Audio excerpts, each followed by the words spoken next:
Have you ever walked into a room so broken, so completely lost, that even the simplest joys seem to mock your pain? What if a single cup of coffee, a simple act of kindness, could change the entire course of your life?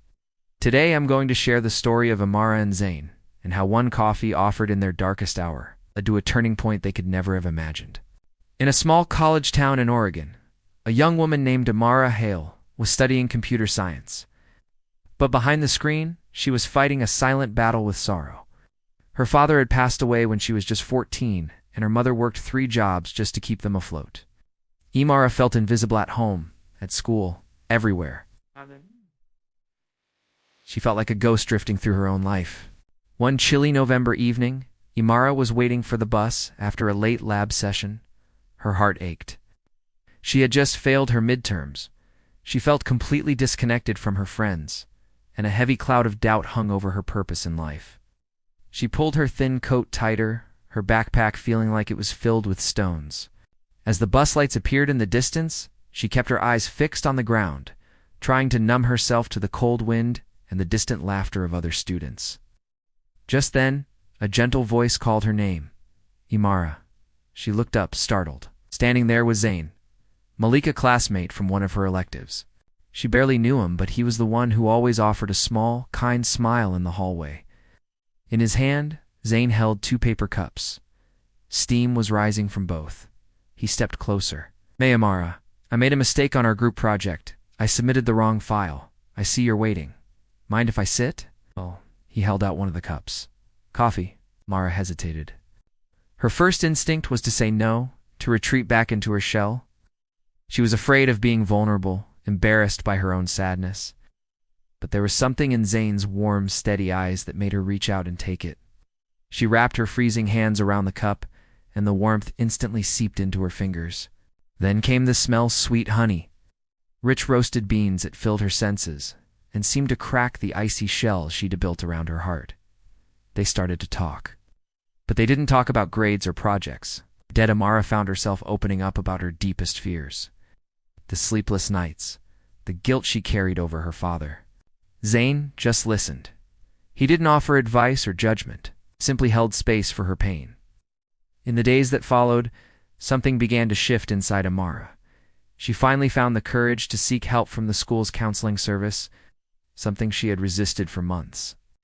She reconnected with a close friend she had pushed away. She started to pray again, out of obligation, but out of a fragile, newfound hope.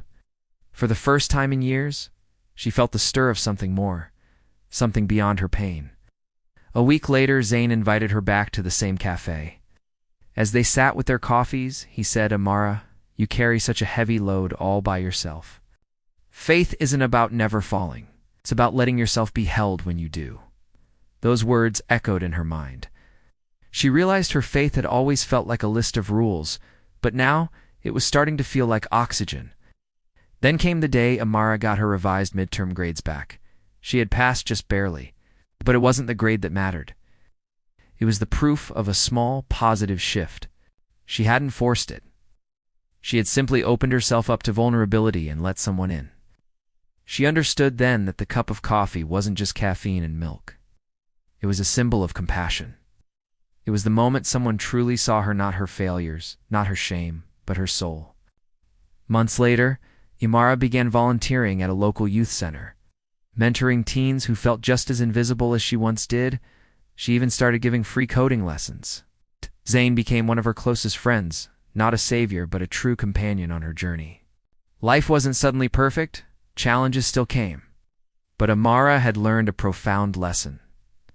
Sometimes, it's not the grand gestures that save us, but the ordinary, quiet moments, the shared cup of coffee, the listening ears that change our lives forever. We often wait for big miracles, for signs from the heavens.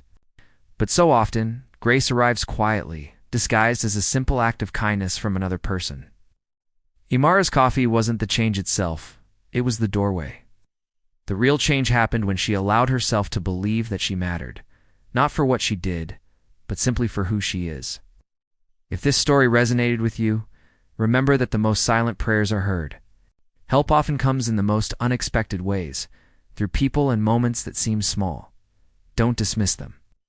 Like this video if you believe small acts can heal, and share it with someone who might need a little hope today.